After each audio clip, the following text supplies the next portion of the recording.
Hello, fellow yogis. My name is DFolmar, and I'm here to do the Terms of Movement test for our online yoga teacher training. I'm going to stay up here away from my mat and do the upper half of the body first, and then I'm going to do the lower half of the body on my mat so you can see it better. So first we have the shoulders, and one of the first movements we have here, we have quite a bit of them, are the shoulder elevation, so raising the shoulders up. And depression would be bringing them down. Shoulder abduction would be moving the joints away from each other. And adduction would be bringing them towards each other, adding them together. Circumduction would be moving two or more on the same plane of motion. So a circular motion, front or back. Arm circles are wonderful. External rotation of the shoulders would be taking the front of the shoulders and moving them away from the midline of the body.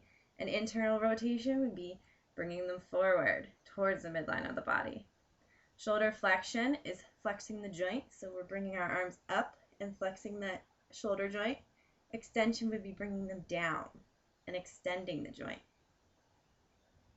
Then we have scapula retraction, which is basically bringing the shoulder blades back towards each other, so it would be like this.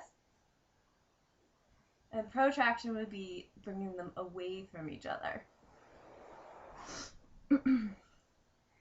We have forearm supination, so we would be externally rotating the forearms a little bit, and internally would be pronation, like this. So external and internal.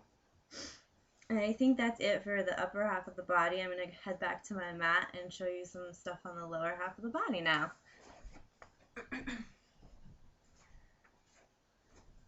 First, I want to show you hip abduction, which would be kind of like a leg raise. So you get bringing it out to the side. Adduction would be bringing the joints together, adding them together, crossing it over the body. And circumduction would be making those circles, again, moving them on a plane. Hip flexion is flexing our hip joint. Nice little bend in it. And extension would be bringing it back and extending that joint.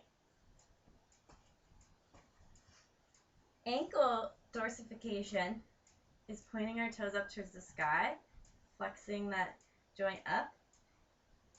And plantar flexion, which I can't say very well, is pointing the toes down, pointing that joint down away from itself.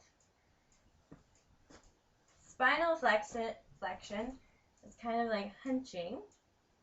This is a little exaggerated, sorry, I'll just do this. And spinal extension is opening up the front of the chest, extending the spine.